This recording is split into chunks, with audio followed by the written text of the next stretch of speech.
This is the SaltyBunny and welcome to Dockspace episode 4. In this series of somewhat shorter videos, we are exploring in detail one ship girl at a time. Before we get started, I have a quick shameless plug to make. We have a small guild on the Lexington server. We could use some more active players, so feel free to join us if you are looking for one. We have plenty of room. The guild infos are down in the description. With that being said, let's move on. In the last episode we went back in time, when Azur Lane was still a new thing. We will remain in the time of the game for a little longer. So, while this era has been recently dusted out for my Portland video, I thought that we might as well take a look at another ship that is available since day zero, the light aircraft carrier USS Ranger. Similarly to Portland, Ranger had always been permanently available since the game release. She is another overpowered prime choice for beginners. Her damage output proved to shame some ultra-rare carriers, and she is one of the first main fleet ship that can carry all the way up to late game. I personally use her quite frequently to carry leveling fleet since she is probably the cheapest, resource-wise carrier you will ever get. The class and history. USS Ranger, CV-4, is on a class of its own. She was the first ship designed by the US Navy that was created as an aircraft carrier from the keel up. CV-1 Langley, CV-2 Lexington and CV-3 Saratoga were all conversions of cargo ships or battle cruisers' hulls into carriers. Classified as a light carrier, USS Ranger was built under the Washington Treaty restrictions. At 730 feet long, or 222 meters, and displacing 15,000 tons, she was the culmination of the developments and experimentation undertaken by her three predecessors, built in between 1912 and 1927. She was commissioned in June 1934 and, in contrast to her carrier sisters, she went into a rather somewhat quieter career for a warship that went through the Second World War. The design was slower than any of the following US Navy carriers, and this will have a profound effect on her deployment and service history. Throughout her entire service, her roles in various operations and conflicts, however vital, was never much material for newspaper headlines.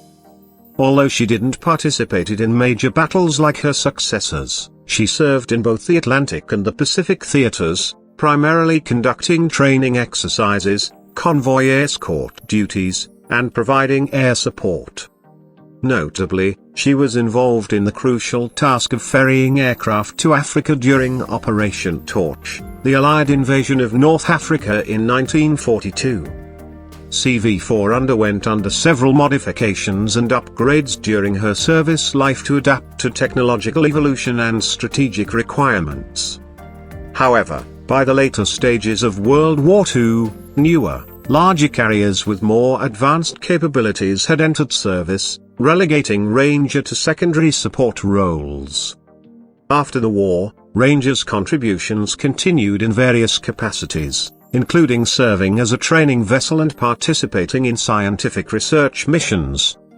However, by the 1950s, with the advent of more modern carriers, Ranger was decommissioned and eventually sold for scrap in the late 1950s. Despite her relatively short active service and lack of participation in headline-grabbing battles, USS Ranger laid the groundwork for future generations of aircraft carriers and played a crucial role in the evolution of naval aviation tactics and technology. Her legacy lives on as a pioneering vessel in the history of American naval aviation. USS Ranger earned 2 battle stars for her actions in North Africa in 1942 and Norway in 1943. The ship's bell from the USS Ranger, CV-4, is memorialized at the Naval Museum in Pensacola, Florida. Ranger in Azur Lane. In Azur Lane, Ranger is depicted as a late teen, probably reflecting the design new level of maturity of the aircraft carriers at the time of her construction. She has pale skin, clear blue eyes, pale red to pink loose hair, and her face expresses a slight anime pouting smile. Her eyes appears darker in her default skin. Speaking about her default skin, her headpiece is shaped like headphones with an antenna on the left side that does not seem to reflect any features of the real ship. She wears a studded leather necklace with a central silvery anchor attached to it. Her main outfit appears to be a white tank top under a black sleeveless jacket with gold trims. Her right arm is not visible. Her left arm have a tight semi-fingerless pink glove that goes up mid-arm with an additional oversleeve sharing the same color scheme as her jacket. She wears a skirt bearing the same pale red color as her hair. The skirt has two white lines going around it, and we can see the letters RNG clearly printed on the left side of the skirt. The inscription RNG can be read, but there should be an additional R, but it is not visible with her angle. This is Ranger's name abbreviation painted on the stern end of her flight deck, but also, if we break the fourth wall, if we ignore the last R, can be seen as the abbreviation of the main component of her damage-dealing capability, RNG as in random number generator. We'll talk about that later a bit. We cannot help to realize that her black coat and white top represent her flight and upper decks, while her red skirt represent her lower hull. Her legs are covered by black legging that tops mid-thigh, with a top black and gold trim and a pink underliner, calling back to her left arm colors. Her shoes are red, adorned in the back by 4 of her 6 funnels, 2 on each side. Her outfit is complemented by a navy grey-blue bandolier pouch bag bearing a brass emblem stamped with a dark Patriot soldier profile, which was her real service insignia.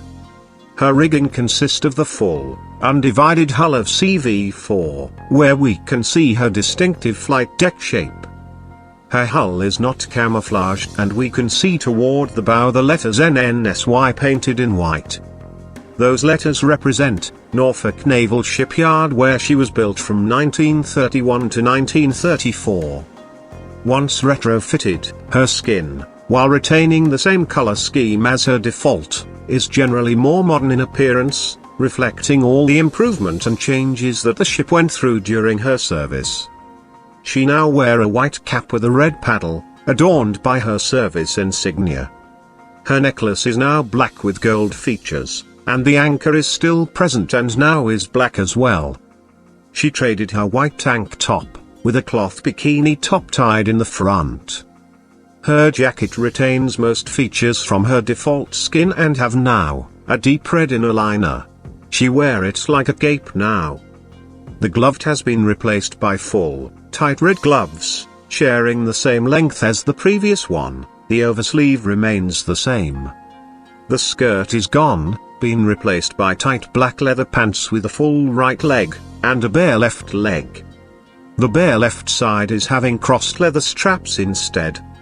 Her shoes are modern mecha-style silver boots, red, with streamlined fins toward the heel.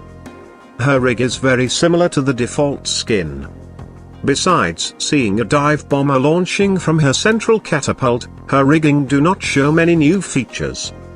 Notably, the frontal secondary armament is slightly different on the retrofit skin, and she received a fresh coat of paint removing all previous markings. In-game, Ranger personality, generally, comes across as a somewhat shy and an easily flustered character, but also dedicated and caring, especially towards her role as a teacher or mentor figure. Ranger often displays a shy and self-conscious demeanor, particularly when she feels embarrassed or when attention is drawn to her. She becomes flustered when caught off guard, such as when the commander looks at her inappropriately or when she receives unexpected praise or affection. Despite her initial reluctance or lack of confidence, Ranger takes her role as a teacher seriously. She may express insecurity about her abilities but ultimately commits to helping others learn and improve. She offers to teach not only combat skills but also physical education, demonstrating her willingness to assist in various areas. Ranger's interactions with the commander and others reveal her caring and supportive nature. She checks on the commander's well-being, worries about their workload, and reminds them to complete tasks properly. Additionally, she expresses concern when the commander seems worn out, indicating her genuine care for their welfare. Despite her initial reservations, Ranger shows a playful side in her interactions.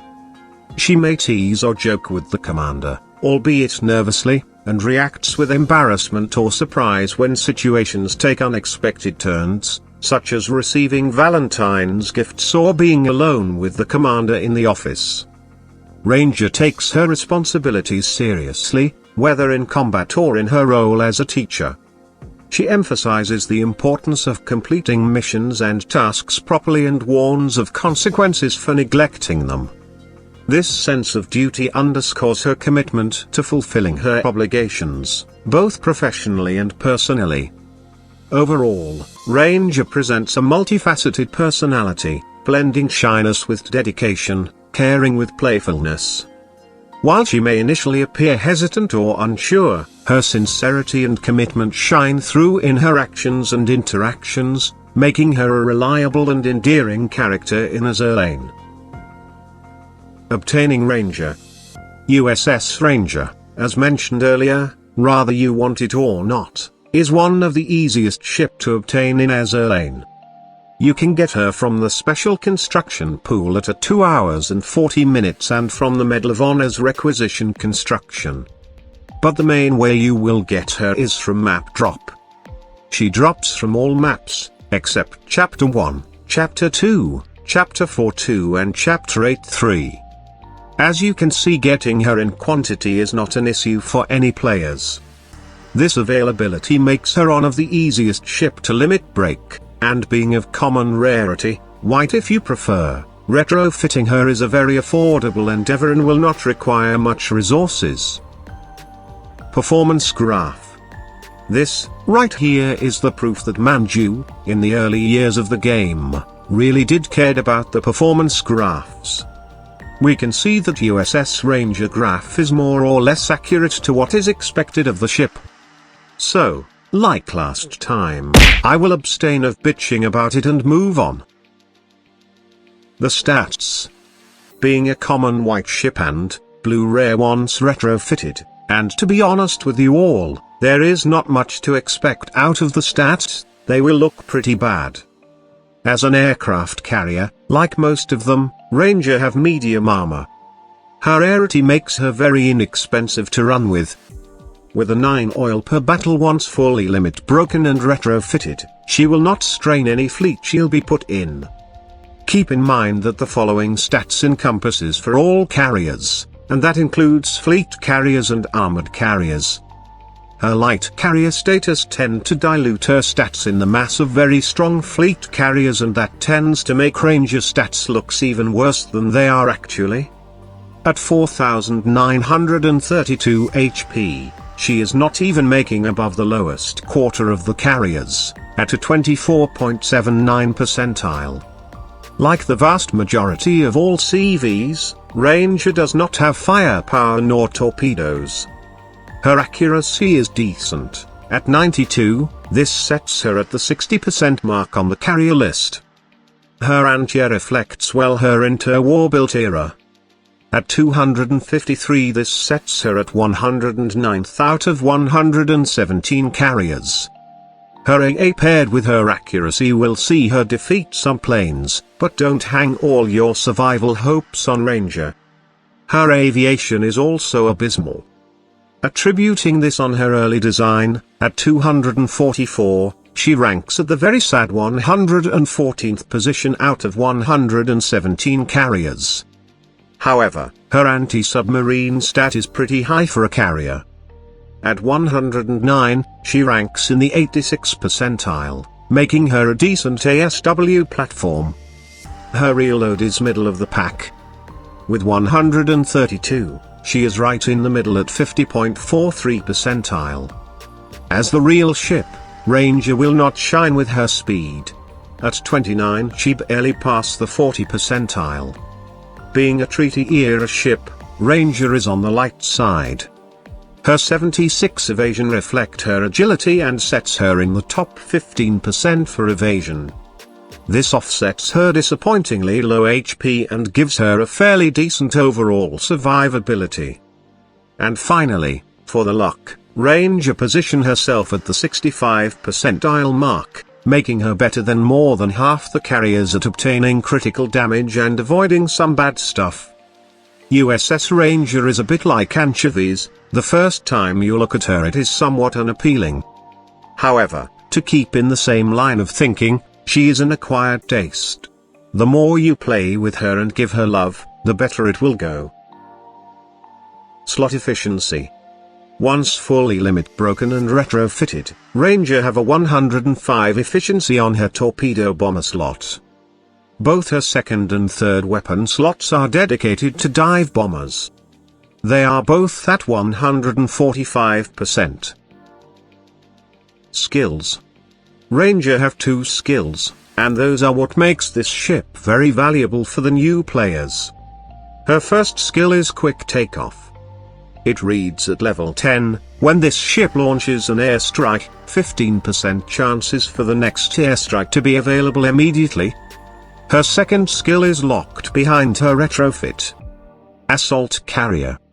It reads, for level 10, when this ship launches an airstrike, 25% chance to increase this ship's damage dealt by 100% for 10 seconds. The in-game text incorrectly states chance for airstrike to deal double damage. Those 2 skills combined makes Ranger heavily reliant on RNG like her default skirts points out. I am no mathematics expert, but eventually her damage usually averages out pretty high. Many of her airstrikes will be double damage, and some of them will trigger an immediate second strike that can also double its damage. Ranger, if luck is on your side, will deal many regular strikes, some double strikes, and each one of those can double damage. On some cooldown she can effectively deal quadruple damage when RNGesus does not hate you too much. Gear. Ranger have no special requirement for gear. You just put on her whatever OK planes you have handy and you're good to go. For the torpedo bombers, you can use an iteration of the British Barracuda bomber. For guided torpedoes, the Ju-87D4 is still arguably a fairly easy bomber to get from the gear lab. Else the Research B-7A Reuse A is also a good option. If you go against battleships, aviation battleships or battle cruisers, the Core Data Shop TBM Avenger VT-18 Squadron is probably your best option. For the 2 dive bomber slots, the purple SB-2C Helldiver remains the best affordable and readily available choice. Of course, any of the high-end research or lab bombers will work fine, like the experimental XSB-3C-1 or the prototype 10 Ray. But those are harder and much more expensive to get. So there is no reasons to feel bad by sticking to your old mundane purple Helldivers. They will outdamage pretty much all the other unstated dive bombers. If you go against carriers, you can use the Core Data Shop SPD Dauntless McCluskey Division bomber for some extra damage, that with her skills, can get exponentially obscene. With a maxed out beacon, and maxed out Helldivers, Ranger can launch around 6 airstrikes per minute. For her auxiliaries, Ranger is pretty straightforward. In order to maximize her damage, you should use a core data homing beacon to speed up her airstrike's reload. The second slot can be used at your discretion, depending on what content you are tackling. For survivability, use a repair kit or a torpedo bulge. For more damage, use a gold catapult, or a purple aviation oil tank. For anti-submarine sorties, you can use the Core Data Shop TBM-3 Avenger Anti-Submarine. With her actual ASW stat, Ranger does a pretty good job at killing enemy submarines. Ranger does not have a unique augment module. The only module Ranger can really benefit from is the Scepter. It will grant her aviation and evasion boost. It also gives first strike, Aviation. Every battle, when this ship launches her first airstrike, increases your main fleet's aviation by 20 for 10 seconds. This skill cannot stack with itself. You can always go with the hunting bow, but with Ranger's stats it is not very useful. The module give aviation and anti-air boost. And the skill Air Superiority Tactics, once per battle, when this ship's aircrafts have shot down 5 enemy aircraft, increases this ship's aviation by 20. I am no genius, but with her abysmal AA stat, that effect will probably never kick on. Fleet position and conclusion. Ranger will more likely be the first potentially strong main fleet ship everyone gets when starting playing Azur Lane. That, of course, if you did not much luck out with your construction rolls. Even if you got lucky and grabbed an Nagato or HMS Hood, Ranger will still remain your cheap, easy to upgrade main fleet ship. Even if her stats looks flat bad, her performance will surprise you. From my own experience, make of that what you will, Ranger does average pretty good damage, and even when the RNG hates me she dumps a ridiculous amount of damage on the enemy, while being relatively good at not being dead. Of course a little gear helps with both of those aspects. USS Ranger does lacks fighter airplanes, and her AA is on the abysmal side, so don't rely on her to provide any significant help to counter aerial strikes. You will have to rely on other ships to protect your fleet. Ranger is an easy ship to set in your fleet. Regardless of her line position, she will offer the same performance be it on the flanks or as flagship. Ranger is an overall pretty strong ship, part of the early game OP Trinity, Ranger, Portland, Cleveland, that can carry your fleets all the way from Chapter 3 to the late game. She will also always remain a very good option for a leveling fleet carry, due to her low oil consumption. USS Ranger, like USS Portland from the last episode, is a very good ship. You should not hesitate to invest in her, and you will, most probably, never regret that choice. I hope that this video helped you in one way, or another, to, at least see if Ranger is worth investing in, or be remembered. This is pretty much it for this overview of USS Ranger. If you have any questions, please feel free to leave a comment down below. You can also like and subscribe for more videos like this in the future. If you did not really cared about any of this stuff, thank you for watching and reaching this point. This was the SaltyBunny and thank you for watching the video. We're done for now.